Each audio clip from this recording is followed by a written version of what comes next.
I left my husband after he attacked our daughter for coming out, and 2 years later my best friend sat me next to him at her wedding hoping we'd get back together. I, 37F, left my husband, Darren, 37M, 2 years ago, when our eldest daughter, now 19, came out and he physically attacked her for it.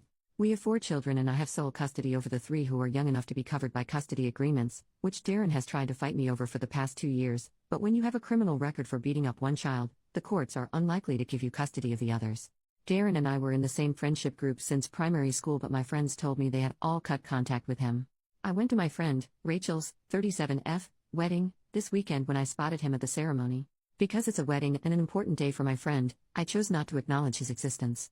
It was a big wedding anyway, so I thought I could just avoid him and have a conversation with Rachel about his presence at a later date because she deserved to enjoy her big day. However, when I was looking at the seating plan for the reception, I saw both of our names, one after the other. Rachel had put our group, including Darren, on the same table.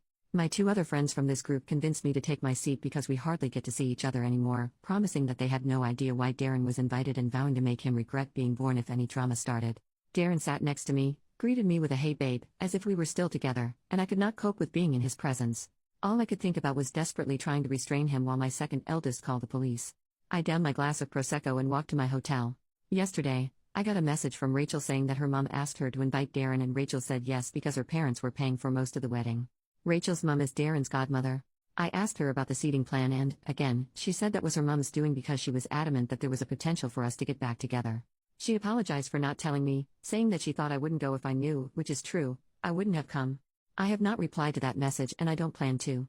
As much as I don't want to give up on an over 3-decade-long friendship, I can't get past this. Relevant comments. Commenter. Also screw any friends who convinced her to stay and actually sit at the table. Why the hell didn't any of them at least offer to swap seats so she didn't have to sit next to the piece of crap that she should probably have a restraining order against? OP, thank you. My eldest has a restraining order, but because his actions were towards her and not myself, I don't really have the evidence to be granted one in the UK. Commenter number 2, I assume, since Rachel is from the friend group, that she knows what he did. I also assume, because you've been friends for 30 years, that she knows your children. If these 2 facts are true, then she needed to protect you. This was unforgivable in my opinion. OP, yeah, my children call her their auntie and she and her husband helped me pack up our lives after what he did. I still can't wrap my head around why she didn't even warn me. OP on her reaction, I was very mindful of the fact that my ex is still trying to drag me through the courts for access to my 3 younger children, and if I reacted how I wanted to, it could be brought up further down the road, otherwise, I wouldn't have been so quiet. Commenter number 3, you're a badass, and I hope to be the type of mom you are. You did the right thing. You respected your friend's wedding. Your friend and her mother disrespected you and your kid. Also, the suggestion you would rekindle something with the asshole who assaulted your kid for coming out makes me seriously concerned about being around these people at all. If your friend was your friend, she would have said no, that isn't gonna happen, he's a piece of crap. End of story. Sorry you had such a crap experience. Sorry your kid's coming out was traumatic, instead of the celebration it should have been. But, you're amazing and I hope you are surrounded by people who see and support how great you are. OP, thank you so much. I can't believe I wasted so much time on this man. I'm just so grateful that my children weren't there. Looking back, I'm thinking that his presence is why they weren't invited. My eldest has a restraining order against him. 7 hours later.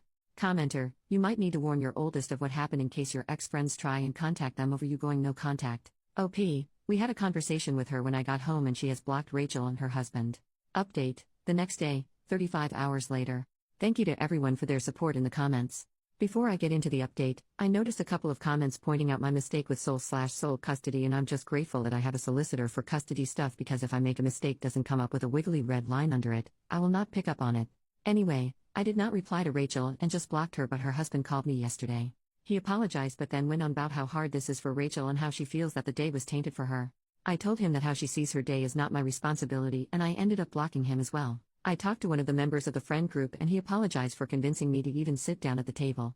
He said he thought more about him wanting to have the group back together than how it would affect me.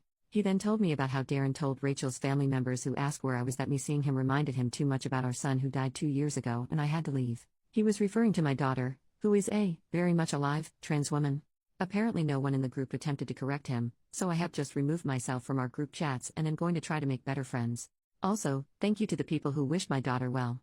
She wanted me to say that she really appreciates it and she is starting to thrive, despite the mental scarring and tinnitus her sorry excuse for a father gave her.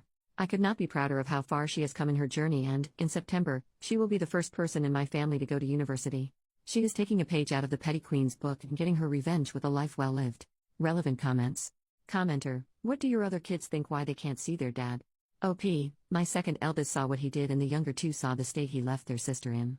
They were 7, 8 and 11 at the time, so they were old enough to be aware of the situation. They do talk about missing having a dad sometimes, but they don't feel safe around him, and my second eldest is petrified of him. Commenter number 2, that's horrifying. I grew up witnessing violence in my home, and that stays with a person. Have you considered counseling for the family? OP, I'm so sorry you had to go through that. They're all in individual therapy through the NHS and their schools, but I will try to get us a referral for family counseling.